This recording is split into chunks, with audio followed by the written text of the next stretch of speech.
আজি আমি ষ্টাৰ্ট কৰিম ক্লাছ 9ৰ ছায়েন্সৰ চেপ্টাৰ 1ৰ প্ৰশ্নাৱলী।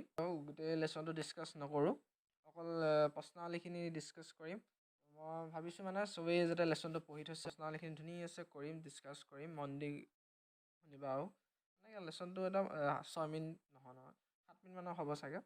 7 মিনিটমানত চাই দিবা ধুনীয়াকৈ মন দি পিনি কিবা এটা নহয় কিবা এটা শিকি যাবা। হৈ গ'ল, ষ্টাৰ্ট দিওঁ তেতিয়াহ'লে। চ' লেটছ ষ্টাৰ্ট দিছ ছেশ্যন।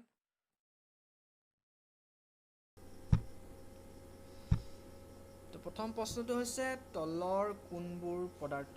কি কৈছে? চকী, বায়ু, বৰ্ডত চোৱা, চকী, বায়ু, প্ৰেম, গোন্ধ, ঘৃণা, বাদাম, চিন্তা দিছে। হৈ গ'ল, এইবোৰ পদাৰ্থ কোনবোৰ কৈছে। হৈ গ'ল, পদাৰ্থ কি হৈছে? চকী, বায়ু, বাদাম, ঠাণ্ডা পানীয় পদাৰ্থ, সেইখিনি পদাৰ্থ। আৰু যোনবোৰ পদাৰ্থ নহয় এইখিনিৰ ভিতৰত প্ৰেম, গোন্ধ, চিন্তা, সুগন্ধি দ্ৰব্যৰ সভা। এতিয়া পদাৰ্থ কোনবোৰ বুলি কৈছে? প্ৰথমতে পদাৰ্থ কি বুজিলে? হৈ গ'ল, পদাৰ্থ হ'ল কিছুমান ক্ষুদ্ৰ ক্ষুদ্ৰ কণিকাৰ সমষ্টি।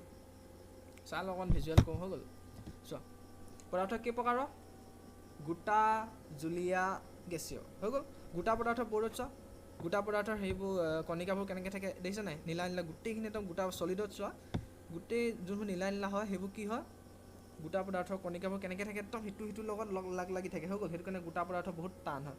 লিকুইডত আহা, লিকুইডত কি আছে? মানে জুলীয়া পদাৰ্থ কি আছে? কণিকাবোৰ বহুত দূৰত থাকে। হৈ গ'ল, অকণমান দূৰত থাকে আৰু গোটা পদাৰ্থতকৈ ব্যৱধানটো বেছি কণিকাবোৰ। হৈ গ'ল, যদি ব্যৱধানটো বেছি হয় তেতিয়া সেইটো কাৰণে লিকুইডটো অকণমান ঢিলা হয় চলিডতকৈ।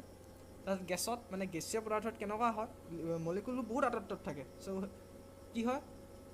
ব্যৱধানটো বহুত বেছি হয়। হৈ গ'ল, এতিয়া কৈছে যে চকীখন, এতিয়া পদাৰ্থটো আমি চকীখন কেলৈ পদাৰ্থত ধৰিলোঁ? চকীখন কি হয়? গোটা হয়, তেতিয়াহ'লে গোটাটো কি হয়? পদাৰ্থ। বায়ু গেছত পৰিছে মানে কি গেছীয় হয়, তেতিয়াহ'লে বায়ুটো কি হয়? পদাৰ্থ।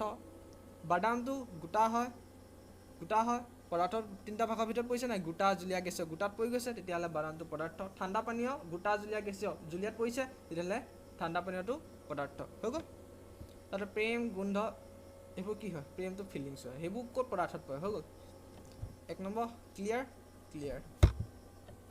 2 নম্বৰ যাম, তলৰ পৰ্যবেক্ষণটো কাৰণ দেখা বুলি কৈছে যে গৰম বস্তু এটা গোন্ধ কেইবা মিটাৰ দূৰৰ পৰা পোৱা যায়, কিন্তু ঠাণ্ডা বস্তু এটা গোন্ধ পাবলৈ ওচৰলৈ যাব লাগে। একদম বেষ্ট এক্সাম্পল এটা। হৈ গ'ল, এনেকৈ লিখিবা, এনেকৈ লিখিলে মানে কি আৰু নম্বৰটো পাবা বেছিকৈ আৰু মই কৈ দিম। তেওঁ চোৱা উদাহৰণ এটা হ'ল ধূপডাল যেতিয়া আমি জ্বলাই দিম ন, জ্বলাই দিলে বহুত আঁতৰ পৰাই গোন্ধ পাম। হৈ গ'ল, আৰু যেতিয়া নজ্বলাওঁ তেতিয়া ওচৰলৈ আহিব লাগিব নাকটো, তেতিয়া আমি গোন্ধটো পাম। হৈ গ'ল, তেনেকৈ মানে এইটো চোৱা কি কৈছে মানে কাৰণ উষ্ণতা বৃদ্ধিৰ লগে লগে পদাৰ্থ কণিকাবোৰৰ মাজত বেগ বাঢ়ে। উষ্ণতা যেতিয়া বৃদ্ধি হ'ব ন, তেতিয়া পদাৰ্থৰ যোনবোৰ কণিকা, সেইটো গেছীয় পদাৰ্থ। চোৱা সেই বক্সটোত আছে নীলা নীলা গেছীয় পদাৰ্থ। মলিকুলবোৰ কিমান দূৰত থাকে? মানে কি কণিকাবোৰ কিমান দূৰত? বহুত দূৰত থাকে। হৈ গ'ল, যেতিয়া উষ্ণতা বৃদ্ধি কৰি দিম ন, মলিকুলবোৰ মানে গতি শক্তি বাঢ়িব। এনেই ভাবা, এনেই এক্সাম্পল দেই, মানুহ এটা যদি তুমি জুই লগাই দিয়া পিছফালে, কেনেকুৱা বেগটো কেনেকুৱা বাঢ়িব? জঁপিয়াই ফুৰিব ন, তাৰ বেগটো বাঢ়ি গ'ল। বেগটো বাঢ়িলে মানে কি? সি পূৰা দৌৰ মাৰিব। গতি শক্তি বাঢ়িলে মানে কি? ব্যাপন বৃদ্ধি হ'ল, ব্যাপন মাত্ৰা বৃদ্ধি হ'ল। তেতিয়াহ'লে কি হ'ব? গৰম বস্তু এটা কি হয়? যদি গৰম হয় বস্তু এটা কি হ'ব? তেতিয়া তাৰ কি হ'ব? কেইবা মিটাৰ দূৰৰ পৰা আমি গোন্ধটো পাম। হৈ গ'ল, কিন্তু ঠাণ্ডা বস্তু এটা নাপাওঁ। বুজি পালা? গেছীয় পদাৰ্থৰ মলিকুল বহুত দূৰত থাকে, জ্বলাই দিলা, সিহঁতি শক্তি এটা পালে পূৰা জঁপিয়াই ফুৰিব। জঁপিয়াই ফুৰিলে কি হ'ব? ব্যাপনটো বাঢ়িব, কেইবা মিটাৰ আঁতৰৰ পৰা আমি গোন্ধটো পাম। হৈ গ'ল, অ'কে। এজন ডুবাৰুৱে সাঁতোৰাৰ সময়ত পুখুৰী পানী ফালি সোমাই যাব পাৰে, পদাৰ্থৰ কি ধৰ্মৰ ভিত্তিত এইটো সম্ভৱ? পদাৰ্থৰ ধৰ্ম কি? এটা ধৰ্ম কি আছিলে? পদাৰ্থৰ কণিকাবোৰৰ মাজত ব্যৱধান থাকে। হৈ গ'ল, সেই ব্যৱধান ধৰ্মৰ কাৰণেই কি আছিলে যে জুলীয়া পদাৰ্থৰ কি আছিলে? পুখুৰী পানী ফালি মানুহ এজন ডুবাৰুৱে সাঁতুৰি যাব পাৰে। হৈ গ'ল, এতিয়া কেছটো কি হয়? লিকুইডত যোনবোৰ কণা নাই সেইবোৰ চলিডত কি হয়? যোনবোৰ কণা একদম কি হয় যে ওচৰত থাকে, সেইটো কাৰণে আমি চলিড ৱালখন ফালি পিনি যাব পাৰোঁ? নোৱাৰোঁ। কিন্তু লিকুইডত পানীত কেলৈ ফালি যাব পাৰোঁ? কাৰণ তাত কণিকাবোৰ অকণমান আঁতৰে থাকে, সেইটো কাৰণে আমি ফালি যাব পাৰোঁ। গেছীয়ত আমি ডাইৰেক্ট গঠিয়াব পাৰোঁ ন, এইবোৰ বায়ুটো আমি ডাইৰেক্ট গঠিয়াব কেলৈ পাওঁ? তাৰ কণিকাবোৰ বহুত আঁতৰত থাকে, সেইটো কাৰণে আমি ধুনীয়াকৈ যাব পাৰোঁ গেছীয়ত। হৈ গ'ল, বুজি পালা? কি কৈছে? পানীৰ কণিকাবোৰ আকৰ্ষণ বল কম হোৱাৰ বাবে, পানীৰ কণিকাবোৰ আকৰ্ষণ বল কম। হেৰিয়ত কিহত? চলিডত আকৰ্ষণ বল বহুত বেছি, একদম লাগি থাকে। কিন্তু লিকুইডত মানে কি জুলীয়া পদাৰ্থত অকণমান আঁতৰি থাকে। হৈ গ'ল, অকণমান আঁতৰি থাকে কাৰণে ধুনীয়াকৈ তাৰ আকৰ্ষণ বল কম বুলি কৈছোঁ আমি।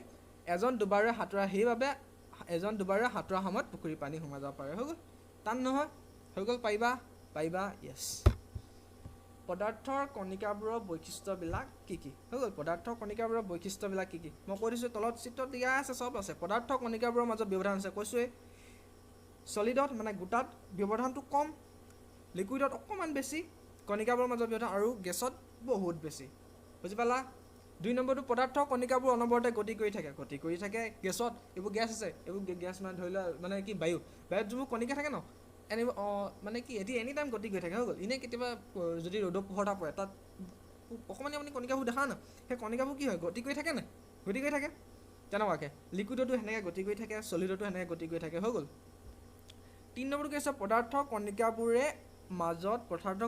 কণিকাবোৰৰ মাজত আকৰ্ষণ আছে কি হয় চলিডত কণিকাবোৰ একদম আকৰ্ষণ বেছি কাৰণে একদম ওচৰত লাগি থাকে লিকুইডত অকণমান আকৰ্ষণ কম কাৰণে কণিকাবোৰৰ মাজত অকণমান দূৰত থাকে গেছত অকণমান দূৰত থাকে হেৰিয়ত চোৱা বৰ্ডত চোৱা চলিডত নীলা সেই যোনবোৰ কণিকা সেইবোৰ কণিকা বুলি লৈ লৈছোঁ দেই সেইখিনি একদম ওচৰত কাষত লাগি আছে আকৰ্ষণ শক্তি তাত বেছি লিকুইডত নীলাবোৰ অকণমান আঁতৰি আছে দেখিছেনে তাত কণিকাবোৰৰ কি আছিলে মাজত আকৰ্ষণ শক্তি কম গেছততো আৰু কম বহুত দূৰত থাকে হৈ গ'ল 4 নম্বৰ বুজি পালা হৈ গ'ল শেষ প্ৰশ্নাৱলী মানে শেষ প্ৰশ্নাৱলীটো মই কাইলৈ মানে আপলোড কৰিম হৈ গ'ল তো ছাবস্ক্ৰাইবটো কৈ দিবা বুজি পালে কৈ দিবা মই ছাবস্ক্ৰাইব কৰিলেও নকওঁ বুজি পালে কৰিবা কাৰণ তোমালোকৰ হেল্প হ'ব ন লাইকটো কৰিবা শ্বেয়াৰটো মানে কি কমেণ্ট চোৱা যিমানে চোৱা তিমানে কমেণ্ট কৰিবা মানে কি মই প্ৰথম ভিডিঅ' দিছোঁতো প্ৰথম ভিডিঅ'টো মানে জানিব লাগিব ন মই কেনেকৈ দিছোঁ ফিডবেক এটা লাগে ন প্ৰথমতে মই কেনেকৈ দিছোঁ কেনেকৈ বনাইছোঁ আৰু যদি কিবা ইম্প্ৰুভ কৰিবলৈ হয়